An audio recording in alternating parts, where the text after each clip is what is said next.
ഒരേ സമയം സന്തോഷവും സങ്കടവും തരുന്ന ചില നിമിഷങ്ങൾ നമ്മുടെ ജീവിതത്തിൽ ഉണ്ടാകും എന്ന് പറയുന്നത് എത്ര ശരിയാണ്. അതുപോലൊരു ദിവസമാണ് ഇന്ന്. ഇതെൻ്റെ പാറുവിൻ്റെ കുഞ്ഞിലത്തെ ഫോട്ടോയാണ്. അവൾ ആദ്യമായി ഇതുപോലെ ഷാളൊക്കെ ചുറ്റി ഡാൻസിന് വേണ്ടി റെഡിയായിരുന്നത് എൻ്റെ മുമ്പിൽ എൻ്റെ ഡാൻസ് ക്ലാസ്സിലായിരുന്നു. അന്ന് എൻ്റെ മോളെ അവൾ കളിക്കാറാവുമ്പോൾ നല്ല രീതിയിൽ പഠിപ്പിക്കണമെന്ന് എനിക്ക് ആഗ്രഹം ഉണ്ടായിരുന്നു. പക്ഷെ സാഹചര്യത്തിൻ്റെ സമ്മർദ്ദം കാരണം എനിക്ക് ആ ഡാൻസ് ക്ലാസ് നിർത്തേണ്ടി വന്നു. ഞാൻ വേറൊരു സ്റ്റേറ്റിലേക്ക് ജോലിക്ക് പോവുകയും ചെയ്തു. ഇന്ന് അവൾ ഇത്രയും വലുതായി വേറൊരു ടീച്ചറിൻ്റെ അടുത്ത് ശിക്ഷണം സ്വീകരിക്കുമ്പോൾ എനിക്ക് സന്തോഷമുണ്ട്, ചെറിയൊരു സങ്കടവുമുണ്ട്. 2 വയസ്സുള്ളപ്പോഴേ എൻ്റെ ഡാൻസ് ക്ലാസ്സിൽ ഞാൻ അവളെ കൂടെ കൊണ്ടിരുത്തുമായിരുന്നു. കുട്ടികളെ കളിക്കുന്നത് നോക്കി അവരോടൊപ്പം ചെറിയ ചെറിയ ചുവടുകളൊക്കെ വെച്ച് അവരുടെ സ്നാക്സ് ഒക്കെ കഴിച്ച് നല്ല രീതിയിൽ ഡാൻസിനോട് ഒരു താല്പര്യം പ്രകടിപ്പിച്ച കുട്ടിയാണ് എൻ്റെ മോള്. ഇന്ന് അവൾ സ്വന്തമായിട്ട് ഡാൻസ് പഠിക്കാൻ തുടങ്ങുകയാണ്.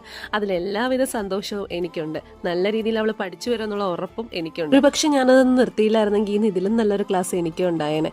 ചില സാഹചര്യങ്ങളിൽ നമ്മളെടുക്കുന്ന പൊട്ട തീരുമാനങ്ങൾ പിന്നീട് നമ്മൾ വളരെയധികം ദുഃഖിപ്പിക്കും എന്ന് പറയുന്നത് ശരിയാണ്. അങ്ങനെ പല തീരുമാനങ്ങളും തെറ്റായെന്ന് തിരിച്ചറിഞ്ഞത് തിരുത്താനുള്ള സമയമായി. അപ്പോൾ വീഡിയോ ഇഷ്ടപ്പെട്ട് ലൈക്ക് ചെയ്യുക.